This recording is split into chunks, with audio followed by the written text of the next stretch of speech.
This is the BreadWinner Podcast, hosted by entrepreneur, influencer, and sales wolf, Tyler Harris, bringing you the insights from the most successful forward-thinking entrepreneurs and influencers, so that you can rise to the top and make more dough. Now, let's get into the show. What is up, everybody? This is Tyler Harris, your host of the BreadWinner Podcast, and we are actually live right now at the Pasea, Hotel and Resort? Hotel and Resort, Huntington Beach. Hotel and Resort in Huntington Beach. We've been filming a bunch of content here this morning with a big crew. We've got a special guest here recording a podcast live on air. We've got Mr. Andy Dane Carter. I'm going to allow you, man. I don't want to even mess up your intro. Just tell everybody who you are, where you're from, kind of what your focus is on right now, and then we'll kind of go back and forth and go from there, man. Sure, yeah. So my name is Andy Dane Carter, and I'm from Long Beach, California, born and raised. And I'm into real estate. I'm into real estate investing. Awesome. I'm into media. I'm into all the different spaces for digital growth. But my biggest thing right now is to really help people truly understand all of their options in real estate and real estate investing. And it's just a big part of my message. Yep. And this book that I just wrote, it's called 100 Doors. It's only 100 pages. It takes 100 minutes to read. It gives you the blueprint on how to really kind of invest in real estate on the short term. And so what's the 100 doors? Right. So that's the concept that I came up with, was once you have 100 doors that are all going to net you $1,000 a door in cash flow, you're making $100,000 a month in passive income for doing nothing. And your tenants are 100% covering the cost, mortgage, taxes, and expenses. It sounds terrible. It's awful. But you can live on that. Yeah, you can. You can live on $100K a month. It's a good start. It is. Hey, so man, one question I love to ask people is, every successful person has a painful story. If you haven't heard it yet, it's just because it hadn't come out yet. But the part we'd like to add on to that is, will your painful story have a successful ending? So what's one of those stories that you have, one of those things that now looking back, you know happened for you, not to you, and has made you the business person or just the man that you are today? Yeah, no, and it was actually put so beautifully by you. It didn't happen to me. Exactly. It happened for me. And it's the thing I say a lot. If you can survive the event, if you can live through the event, then you can live with the memory. So if it happens to you and you can live with that, it didn't kill you, then you can live with the memory. So for me, I was raised poor. Was raised poor, raised by a single mom. It was me and my brother and her. We lived in a one-bedroom apartment. We lived out of a cooler. Wow. And we struggled. We struggled. So I saw from a very young age that if I wanted something, I had to really go out and make it happen for myself. That's awesome. And that's one of the pain points for me, because I had to change that mindset. I had to unlock a new mindset as a kid to get something, or I'd have been stuck. So let's kind of take it back a little. And what's been the progression? What have been kind of the key steps along the way that have led to where you're at now? How long have you been doing real estate?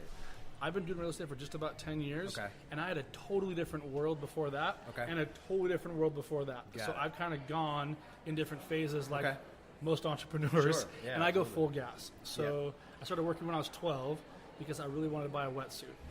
All my friends were rich. I wanted to surf in the summer, and I didn't have any money. So I started working. I was cleaning silk screens at this silk screen shop, only place in town to give me a job because I was too young. And I would slowly give this guy $20 every time I got paid for my wetsuit. That's awesome. And I got it, and I was so accomplished. I was in tears. That was it for me. So that set the fire. And then I was deep into restaurants for a long time, and I used to buy restaurants and stuff like that, which was great. But a big shifting part for me was when I was in the wine business. I became one of the youngest wine sommeliers in the country. Really? And I was 21. Got super fired up on wine, but then got burnt out. Was drinking like crazy, put on like 50 pounds, and I was working for corporate and not myself. I was just burning the candle at both ends. And so I hit pause. I didn't work for a year and a half. We got super into yoga. And just got really healthy. That's awesome. And so coming out of that, we said year and a half? Year and a half. Literally doing nothing and spending my whole savings. And so was that a big self-development? You said you were doing yoga, but was it a lot on the mental side of building yourself back up, or just was it changing who you were, transforming into someone new, or was it just figuring out who you were? It was exposing who I was. Yeah. It was literally cracking all the bullshit, Yeah. all the ego, all the stories that I've been telling myself or that were told to me growing up, like, you're severely dyslexic, you're never going to do this. You're not that smart, you got terrible grades, D's and F's. Yeah. Like, that was constant in my life growing up. Yeah. And plus, I love just slapping people with "you're wrong." I'm gonna prove you wrong. Watch this. Yeah. So, man, it's so similar to my story. I had probably a 2-year period where I still had jobs, Right. but I wasn't working. Yes. I was playing the victim, playing the blame game, all these things that had happened to me at that time, the way I looked at it, and was completely content with just like having people feel sorry for me for these things that had happened, and just not being able to go all in because I was fearful that if I went all in again, it would be taken away. And so it was just like this scapegoat. It was like, it was so easy for me to explain, oh, well, the reason I got terminated from that job, or the reason I quit that job, well, I wasn't trying. Like, I wasn't trying. I was like, oh, I wasn't trying. I mean, if I would have tried, I would have killed it. But, like, I wasn't trying. So, of course, it didn't work out. And I used that for, like, 2.5 years before finally having this realization, whether you call it personal responsibility or taking ownership, but just realizing that, like, everything that was happening, it was all my fault. Like, none of that stuff, like, I had to take ownership of all of it, because when you point the finger at someone else, you give them the power. And I'm 100%. huge on taking that power back by just owning every situation. Let's get a little bit more tactical here on just some of the key things that have helped you succeed. What I want to know is, what are some of the things that you quit doing that enabled you to succeed, or enabled you, put you in a position to succeed? It's a very, very good question. And so for me, it was a few things that I stopped doing. Yeah. But it was more so things that I made non-negotiables for me. So what I did is I took away the victim mentality. Yep. I took away the blame game, as I'm sure you know well, as I did. Oh, yeah. It wasn't my fault, it was theirs. Once I started taking vicious, wild accountability for everything I did, and everything was my fault, I could move much faster. I could stay on the offense much longer. So when I started to do meditations every morning for 10 minutes, non-negotiable, no matter what, right after that, 5 minutes of sitting in gratitude. So I sit in gratitude, what I'm grateful for. Yep. What that does is it just gives me space for the day. I mean, I've got 5 companies. They're all on fire half the time. So if I'm not prepared, I'm in big trouble. Yep. So I didn't really stop doing as much, except for blaming everybody, but I started to add more things like family. I make breakfast for my family every morning. I make breakfast for the nanny. And then I go to work. I work from 10 to 3. I'm up at 3 o'clock every day for my kids. That's awesome. Like, so I stopped giving the excuse of it's all about the commas and the zeros. It's not just about the money in the bank. Yeah. And when I shifted that mindset, everything changed. So it became more about the lifestyle, because what is an extra comma worth if your lifestyle's terrible? Or your health. Yeah, right? or your health. Yeah, Right? And I think so many people. I always kind of laugh at this idea of this work-life balance, because to me it's just going all in all areas.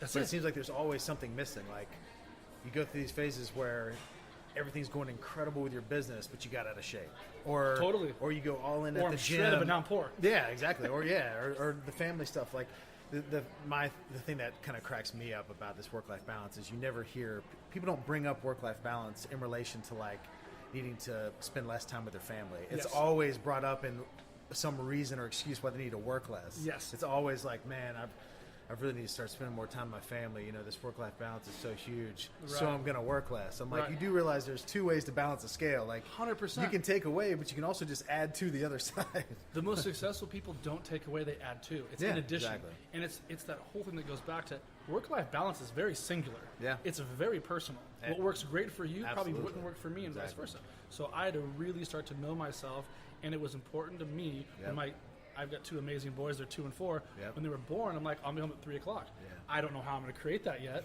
Sure. but I'm going to become that man and that business leader to make that happen. That's awesome.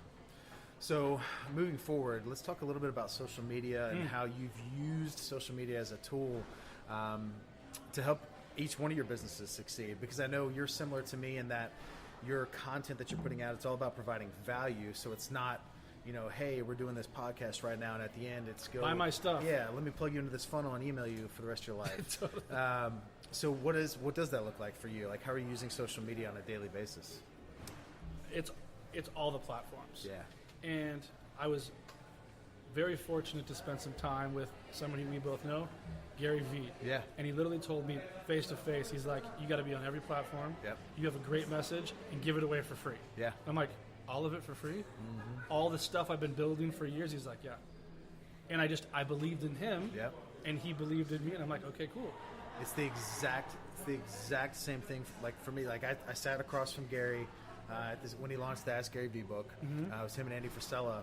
We did this VIP deal where we got an hour after the event just to sit down in the conference room. We ended up sitting there for 2.5 hours till like 2 o'clock in the morning. Such a good dude, right? And it was just that. It was like I was still looking for permission just based on all the noise that was out there. The funniest thing, I met with him again at Agent 2021 in Miami, and I was telling him about how I had made this decision for 5 years not to monetize any of it. And as I said that, he was like, but don't you realize like 5 years will become your life? Like, because that's how you win. And in the back of my mind, I was still, even though I wasn't monetizing, I was still like, what do I need to be doing to prepare for that year 6 that pops up, and to then be able to get 10x what I would have gotten throughout the 5 years of not selling.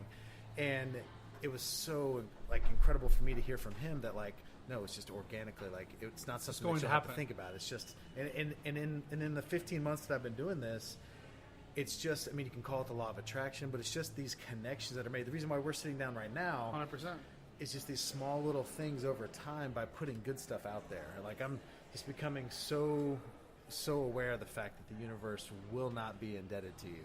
And if the intent's right, because obviously we know that the return long term will be monetarily beneficial, but it's still the intent of doing it regardless of that. And you can tell. Yeah, like you can tell when somebody has an agenda. Yeah. You can tell right away. Like I'm sure your entire Like audience is very savvy. Yeah. You can tell. You just can. It's like me literally having like a button on year 5 that I'm going to press that like everything's just working towards this. Like I can't wait. Like it's going to be so expensive, and it's just like it's literally. I mean, it's Gary Vee. I mean, it's all it is. I just believe in that guy. Like he's got a great message, and I love he's always talking about legacy. And the big thing for me that I shifted right about 2 years ago is everything I do now is for legacy. And one of the big things that I love is I have 2 small children. Yeah. And if I get hit by a bus tomorrow, they have a year of solid content of being filmed. And I got podcast. I mean, I've done stuff, so they can see me like closing big real estate deals. They can see me loving them as their father. See me as an amazing husband. See me as working out. My health is so important. Yep. But before, that's lost in time forever. Yeah.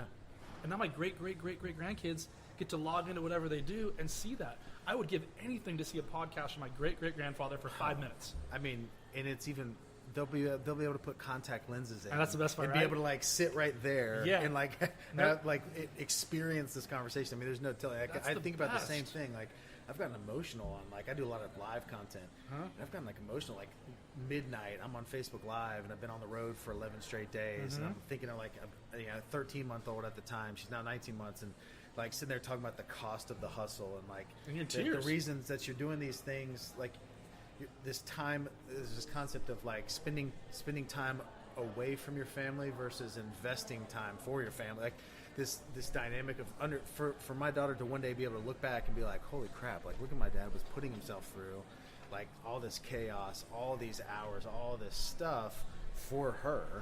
And it's that gift that you get to share with her later as the adult version of her. You know what I mean? Forever. Like, what a cool dinner for you guys get to have in like 20 years. Yeah. You know what I mean? I'm going to be that creepy old man that just sits in the den and just watches videos of 100%. himself. 100%. Just lives Be like, lives see, out I all this told you time. guys I was right. Like, remember when I rapped on this one video? Remember when I was a rapper for like 10 minutes? Hey. That's the best. Everybody's got to live a little bit. So tell me, right now, what's your main focus? What's the thing you're most excited about putting out right now? Sure. So I'm putting out as much as I can to as many people that'll listen about this live for free concept and mentality. And it goes around real estate investing. And I'm really targeting 17 to 32-year-olds, basically, for people that are in that zone, or you might buy your first home. You might start a family. Yeah. Don't buy a house first. Yep. Buy a duplex, triplex, or fourplex. Yep. Use the FHA financing, 3.5%.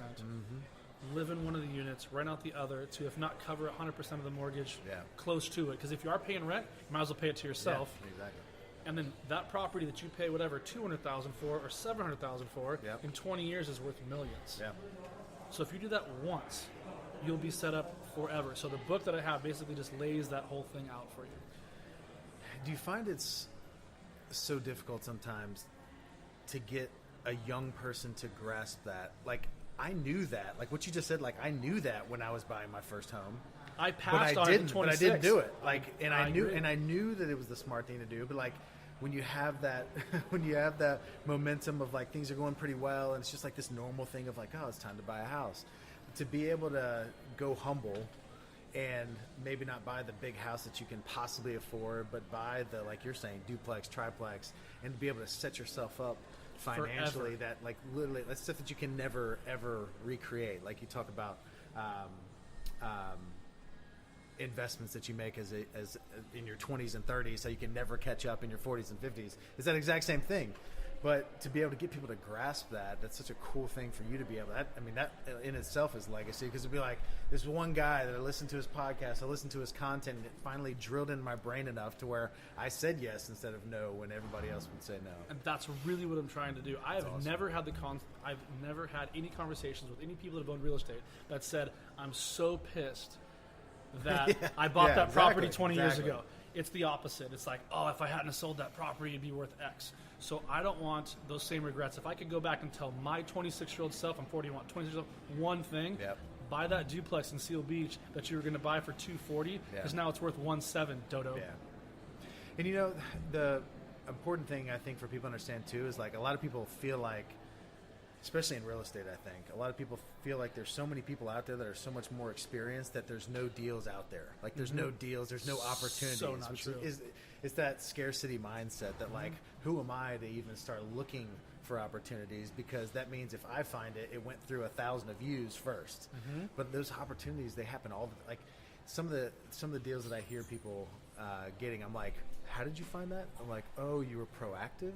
You actually like went out and were looking. Dude, the best deals I've ever got, ever in my entire career in real estate, have because of some relationship I created. Most of them never hit the market because, like, you know, Aunt so-and-so's cousin passed away and he's an investor, he's a good guy. What do you think? Like, but if you're not in that conversation and you're not educated, you don't know it's even possible. Yeah, that's true. So, man, where can people find you online? Sure. So I'm online everywhere. It's just my name, Andy Dane Carter. So you can find me there on Instagram, Twitter, and Facebook. I have a YouTube show called Unlock Now with Andy Dane Carter. Awesome. That was just picked up by Roku, Apple TV, and Amazon Fire Stick, which is going to come out at the end of April. We just announced that last week. And the book, if you would like the book for free, that's on my website right now. You can get a digital version for free at andydanecarter.com. If you want to hear more about the podcast, I have a podcast, Bulletproof Real Estate with Andy Dane Carter, where again, tons and tons and tons of free content, and I don't charge for any of it. Just Man, I would highly, highly encourage people to actually go to these resources, because I heard you talking earlier, and I so respect everyone that's willing to give out their quote-unquote secrets, all of as them. though there are secrets. But like this abundance mentality that you have and that I have and that is so important, like people need to flock to those, like not to the ones that like, hey, I'll give you all my secrets if you join this mastery for $39.99. If you give me 5 Gs, yeah, of course. You get the keys to the castle. Of course. And if you think that person, if that person has that mindset, I promise you, you're not actually getting anything. They have a fiduciary responsibility to themselves, exactly, not to you. Exactly. And there's a bunch out there. So I think what you're doing is amazing because you can clearly tell you're over-delivering value on the daily. Yeah. You're investing tons of money into your value for your audience, and there's no ask. Yeah. Right? It's just like you're just putting it out there, and I just have a ton of respect for that. Appreciate that, man. Well, with that, guys, this is the BreadWinner Podcast. Hope you enjoyed that. Make sure that you hit the subscribe button and leave a review of this episode. And until next time, we will see you then. Thank you for listening to the BreadWinner Podcast. Make sure you subscribe to the podcast and leave a rating on iTunes. For a chance to be on the show, send a screenshot of your iTunes rating to @TylerHarrisPage on Instagram, where he'll pick one person every single week. See you next time on the BreadWinner Podcast.